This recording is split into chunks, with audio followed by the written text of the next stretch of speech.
Hola a todos, bienvenidos. Esto es La Cueva 51 y hoy hablaremos de incidentes OVNI. Hoy hablaremos de casos donde no solo la gente que los sufrió ha tenido secuelas emocionales o secuelas mentales, sino también físicas. Secuelas permanentes en el estado de su salud. Se podía llamar ataques OVNI, queriendo sin querer, eso ya no es difícil de saber, pero sí ataques a la integridad física de las personas. Y empezamos por el incidente OVNI Cash Landrum. Era el 29 de diciembre de 1980. Esa noche cambió la vida para siempre de tres tejanos. Mientras conducían por el extremo sur de los bosques de pinos al este de Texas, Betty Cash, Vicky Landrum y el nieto de Vicky, Colby, de 7 años, se encontraron de repente con un enorme objeto en forma de diamante, justo encima de los árboles, a unos 100 metros de distancia. Cash, asustada, pisó el freno, y ella y Vicky salieron del coche. Inmediatamente, y siendo diciembre, notaron un calor intenso. Sus rostros se sentían como si estuvieran ardiendo. Cuando Vicky volvió a entrar en el coche y tocó el salpicadero, este también estaba ardiendo. El ovni, que parecía estar lanzando fuego y calor, ascendió lentamente. De repente, cuando ya todos volvieron a entrar en el coche para resguardarse de ese inmenso calor, numerosos helicópteros, 23 en total, aparecieron desde todas las direcciones y se colocaron cerca de la extraña nave. Los testigos del incidente, estas tres personas de Texas, ya estaban en el coche. Ya habían puesto en marcha el vehículo porque la calor ya estaba calentando el vehículo y estaban viendo el espectáculo mientras conducían. Otros coches también vieron el objeto y los helicópteros desde otros lugares de la zona. Finalmente, los objetos voladores o el objeto volador se perdió de vista. Pero eso solo fue el principio. Este episodio apenas comenzaba. De regreso a casa, las tres personas cayeron enfermas. Cash, la más grave. Sufría ampollas, náuseas, dolores de cabeza, diarrea y pérdida de cabello. También se le enrojecieron los ojos. El 3 de enero ya no podía ni caminar. Y, prácticamente ya inconsciente, no sabía ni qué hacía, fue ingresada en un hospital de Houston. Vicky y Colby estaban experimentando los mismos síntomas, aunque con menor gravedad. Los problemas de salud de estos testigos aún continúan hasta el día de hoy. En septiembre de 1991, el médico de Cash le dijo al Houston Post que su condición era un caso de libro de texto. Era clarísimo que era envenenamiento por radiación. Dijo que era comparable a estar a 5 kilómetros del epicentro de Hiroshima. Durante años, las tres personas han intentado llevar el caso a los tribunales, buscando respuestas y reparación de daños. Pero las agencias oficiales aún hoy en día niegan cualquier conocimiento del incidente, a pesar que los helicópteros fueron identificados por gente del lugar como los Boeing CH-47 Chinook, de doble rotor, que eran utilizados en su época tanto por el ejército de tierra como por el ejército marino. Así pues, este ovni, ¿qué estaba haciendo ahí lanzando fuego en medio de un bosque a las afueras de Texas? ¿Y por qué de repente aparecieron 23 helicópteros que la gente, los testigos vieron de distintos puntos de la zona del condado? ¿Ya lo estaban persiguiendo y llegaron justo en ese momento cuando empezó a tirar fuego? ¿O es que este objeto tenía problemas, digamos, técnicos y por eso lanzaba ese increíble calor? Nunca lo sabremos, pero lo que sí sabemos es que estas tres personas fueron expuestas, sean ovnis o algún experimento del gobierno, a una fuente de calor y radiación inmensa. Y ahora nos vamos a Minnesota. Nos vamos a 1979. Al estudiar una luz brillante a 2 kilómetros más o menos entre los árboles, el alguacil adjunto del condado de Marshall, Val Johnson, preguntó a sus compañeros por radio si había traficantes de drogas sobrevolando la frontera canadiense. Esta luz que estaba viendo el segundo, digamos, del sheriff, estaba muy cerca del suelo. Él creía que era un avión que se había estrellado o había aterrizado. Por eso, cuando vio esta luz a través de los árboles, creyó que había habido un accidente. Lo primero que pensó, como he dicho antes, es llamar a la base, porque por ahí había muchos traficantes de drogas que sobrevolaban esa zona, a ver si podía ser que estuvieran buscando a alguno, persiguiendo a alguno y se hubiera estrellado. Pero no hubo respuesta no sabían qué era, ni se había hablado de un avión sobrevolando la zona, ni nada. Y así que Val Johnson ya se dirigió por la carretera, iba por un caminito donde vio la luz entre unos árboles a unos 2 kilómetros. Decidió, después de no tener respuesta y confirmación de nada por sus ayudantes y por sus compañeros, decidió coger el coche y ir ya por la carretera, porque así llegaría mucho más rápido al lugar del posible accidente. Eran las 1:40 de la madrugada del 27 de agosto.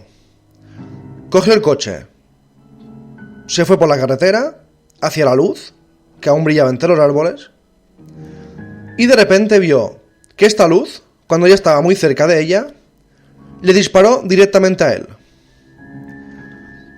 Lo último que escuchó, después de ver el haz de luz dirigiéndose hacia él, era el sonido de cristales rotos.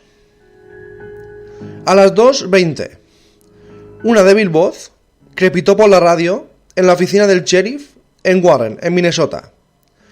Era Johnson. Acababa de recuperar el conocimiento. Su coche estaba de lado y ahora estaba atravesando, digamos, a través del carril de la carretera en dirección norte. La parte delantera estaba inclinada hacia una zanja. Cuando le preguntaron qué había sucedido y qué le estaba pasando, Johnson solo pudo responder: no sé, una luz, acaba de golpear mi auto. Los oficiales, sus compañeros, llegaron rápidamente a la escena. Encontraron que el automóvil había sufrido daños muy extraños. El parabrisas estaba gravemente y extrañamente agrietado. Una antena doblada, luces rotas y otros daños que no concordaban con un accidente normal ni con un golpe en un árbol o en una pared. Tanto el reloj del coche como el reloj de pulsera de Johnson iban 14 minutos más lento, aunque ambos estaban manteniendo la hora. Johnson decía que le dolían muchísimo los ojos.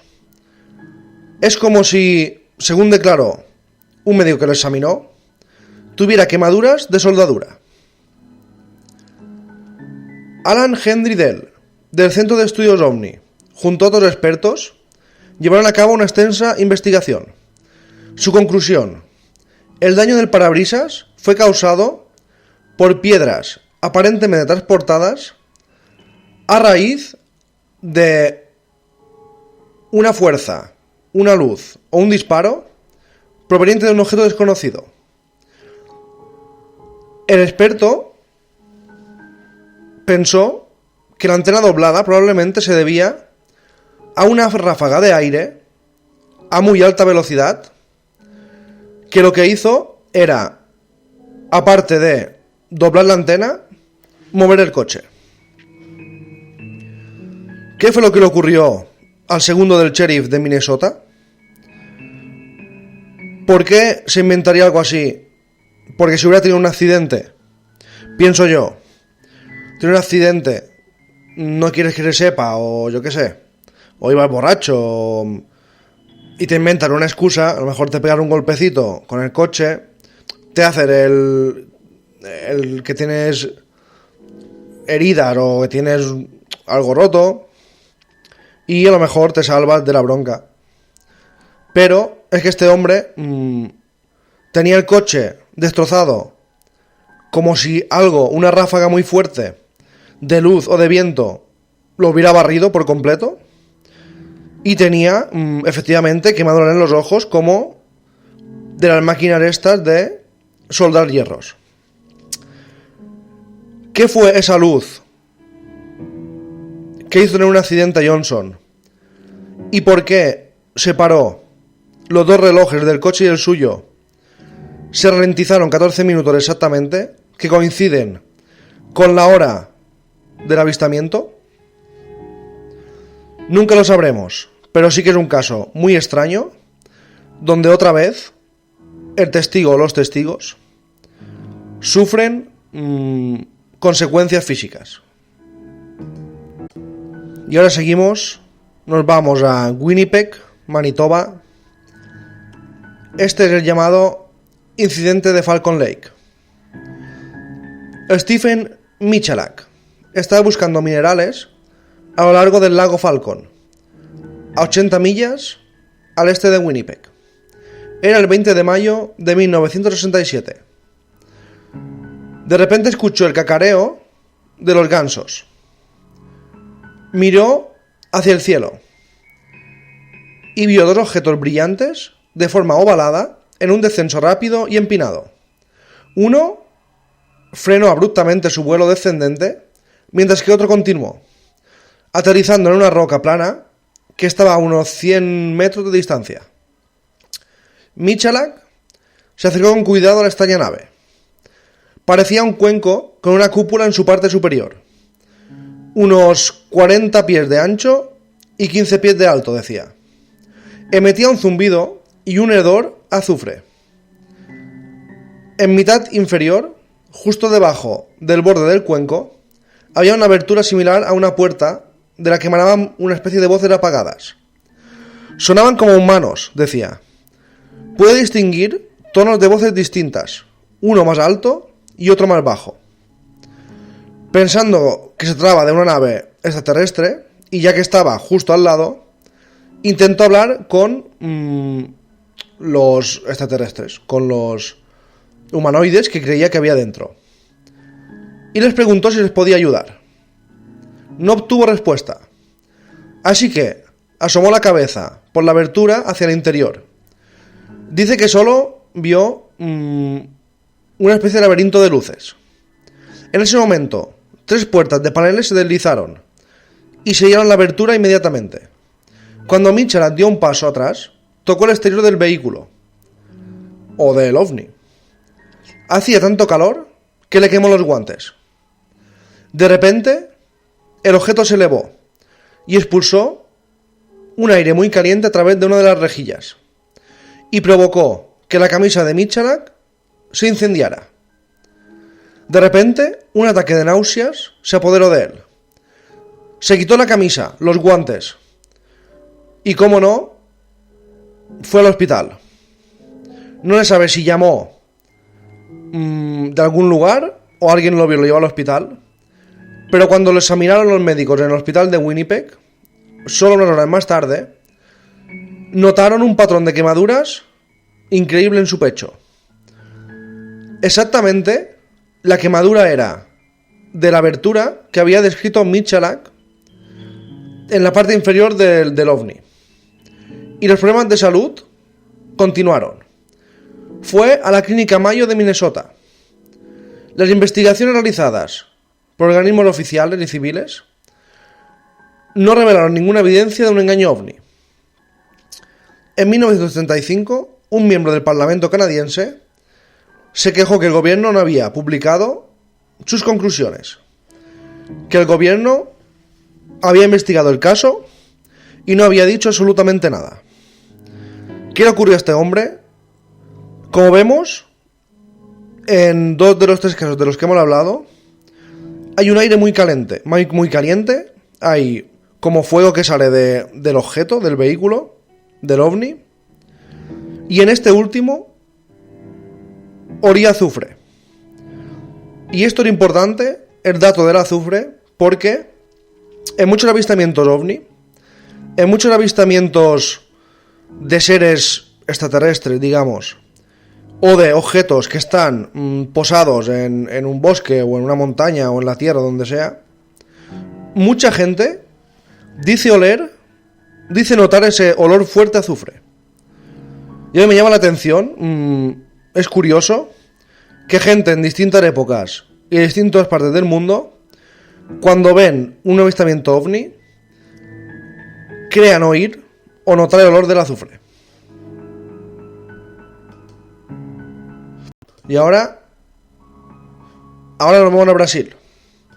Uno de los casos más dramáticos ocurrió en el que es llamado el Gran Estallido de OVNIs de 1957 y ocurrió en una base del ejército en Itaipú, en la costa atlántica de Brasil.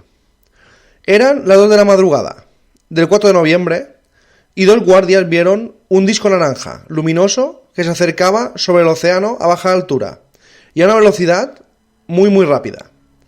Al pasar por encima de los soldados, el disco, que iba muy rápido, frenó al instante. Los 2 testigos sintieron de repente una ola de calor y una sensación espantosa como si se estuvieran quemando. Sus gritos hicieron que 2 soldados salieran a trompicones de sus barracones justo a tiempo para ver cómo se alejaba el supuesto ovni. En ese momento falló todo el sistema eléctrico del fuerte, de la base. Y en medio de un gran secreto, los 2 hombres fueron trasladados de urgencia a un hospital militar. Fueron tratados durante las siguientes semanas por quemaduras, ojo, de primer y segundo grado. Tenían el 10% de su cuerpo quemado. Pero también hubo, esa tarde, otros casos de quemaduras. En esa zona, los motores de varios coches, a lo largo de una carretera rural cercana a Oro Grande, esta vez en Nuevo México, he dicho en el mismo lugar, esta vez fue en Nuevo México, dejaron de funcionar de repente cuando un objeto en forma de huevo estaba haciendo unas maniobras muy extrañas encima suya. Un testigo que estaba muy cerca dijo que se había quemado como si hubiera estado expuesto al sol. En las primeras horas de la mañana del 6 de noviembre, también en las afueras de Mero, en Indiana, un ovni flotante bañó toda una granja con una potente luz y también quemó gravemente el rostro de la persona que vivía allí, de Renee Gilligan. Esta mujer tuvo que pasar 2 o 3 días en hospital. Y ahora nos vamos a Ohio. Eran la 1:30 del 10 de noviembre. Hablamos de estos casos de 1957. No solo hubo una oleada muy grande en Brasil, sino que también en ese mismo mes, digamos prácticamente los mismos objetos, estuvieron por distintas partes de, sobre todo de América. Nuevo México, Ohio, Brasil, y todas causaron lesiones y quemaduras a la gente que estuvo expuesta a esta especie de radiación o rayos o fuego que emanaban. Y era el 10 de noviembre. Una mujer de Madison, como he dicho, de Ohio, vio un ovni en forma de bellota. Estaba flotando justo detrás de su garaje. Lo miró durante media hora más o menos y después desapareció. En los días posteriores desarrolló una erupción corporal, problemas de visión, y su médico dijo y sugirió que fue una intoxicación por radiación. Las pruebas médicas que le hicieron no revelaron la causa de estas lesiones. ¿Qué le pasó a esta mujer a la 1:30 de la noche en noviembre para que esta especie de nave y de ovni también le provocara quemaduras y radiación? Y nos vamos, esta vez a Francia, cerca del pueblo de Valensole. El agricultor Maurice Massé estaba fumando un cigarrillo justo antes de empezar a trabajar a las 6 de la mañana. Era el 1 de julio de 1965. Un objeto salió del cielo rápidamente y aterrizó en su campo de lavanda a 200 metros de distancia. Muy enfadado porque había destrozado su cosecha, creyó que era un helicóptero, que había hecho un aterrizaje no autorizado. Fue hacia él rápidamente, enfadado. Sin embargo, cuando ya estuvo más cerca, vio que no era un helicóptero, sino una estructura en forma ovalada que descansaba sobre 4 patas. Frente a él había 2 figuras, de no más de 50 centímetros de altura, vestidas con ropa ajustada de color gris, un color gris verdoso.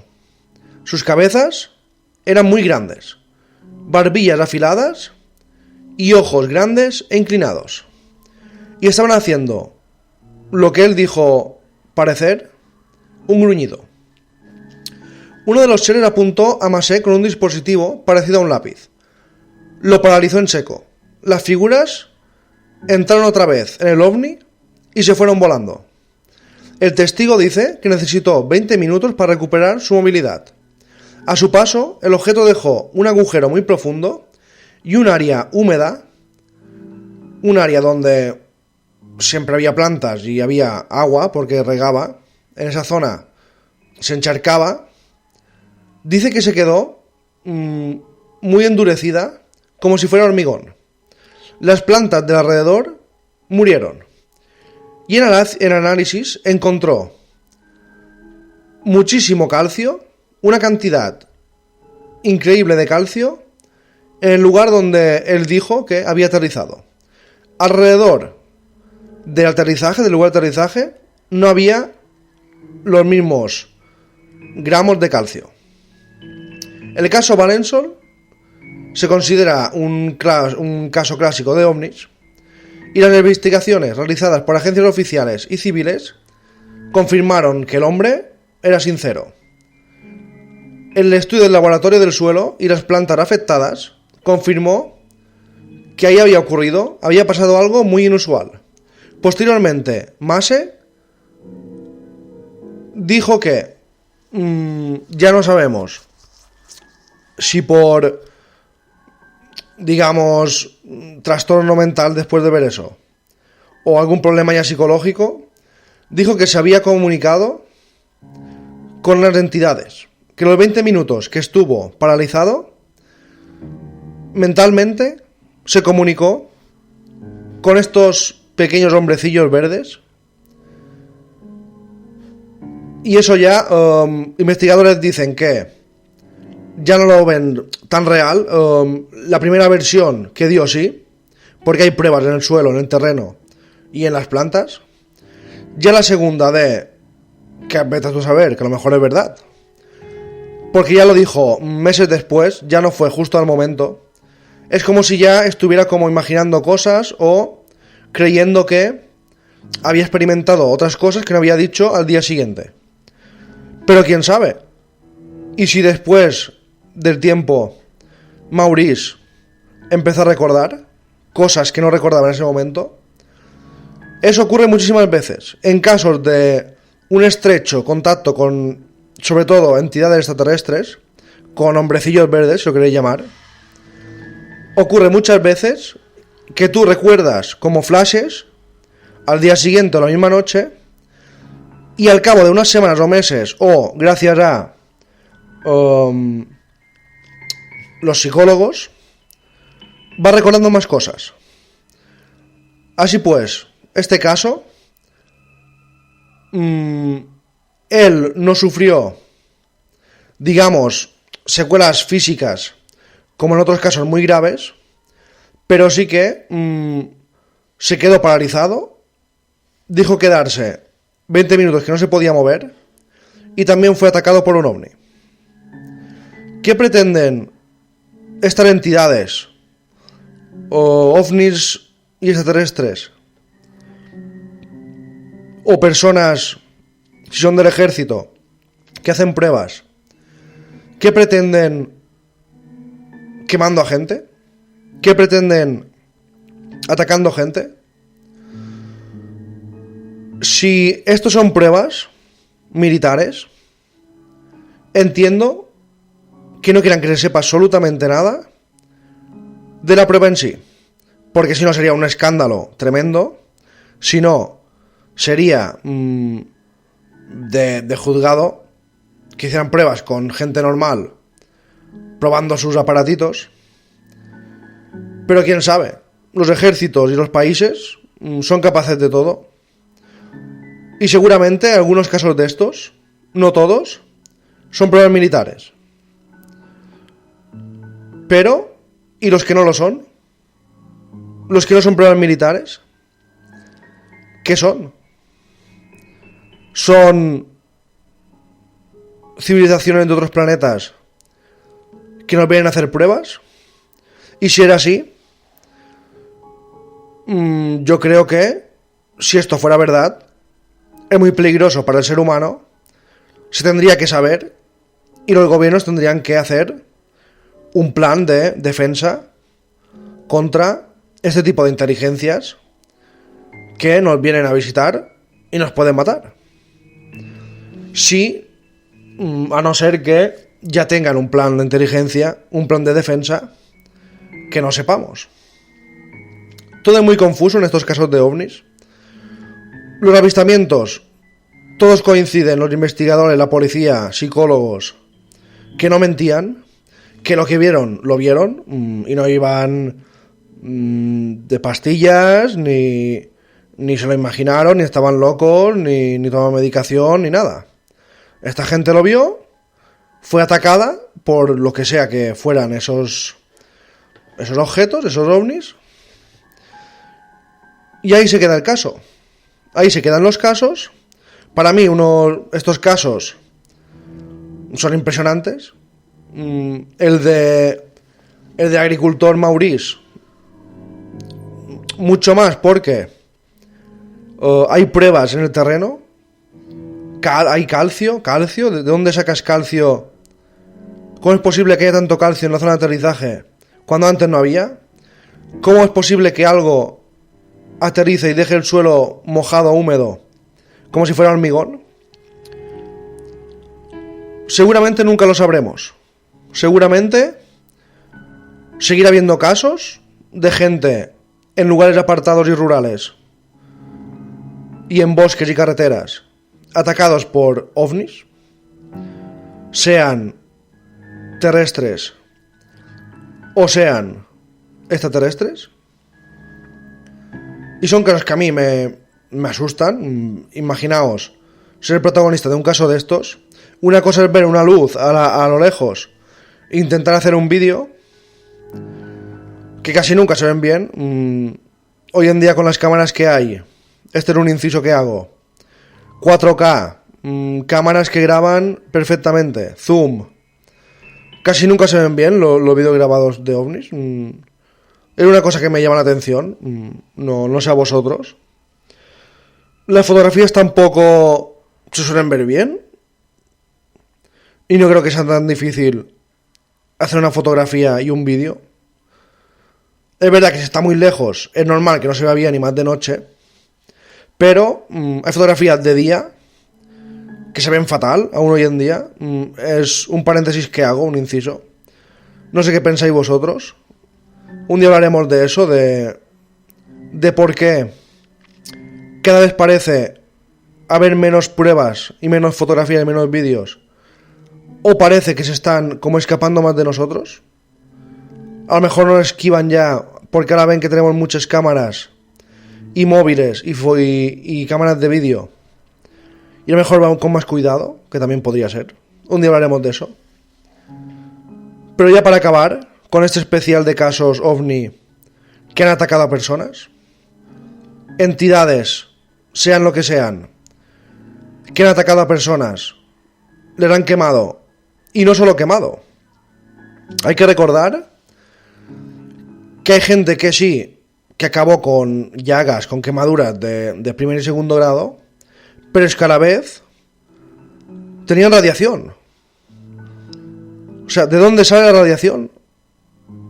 Porque si fuera el motor de un prototipo, de un avión militar, pues es posible que los quemara, es posible. Pero la radiación, ¿de dónde sale la maldita radiación? Recordemos, en un caso del que he hablado, era como si hubiera estado a 5 kilómetros de la explosión de Hiroshima.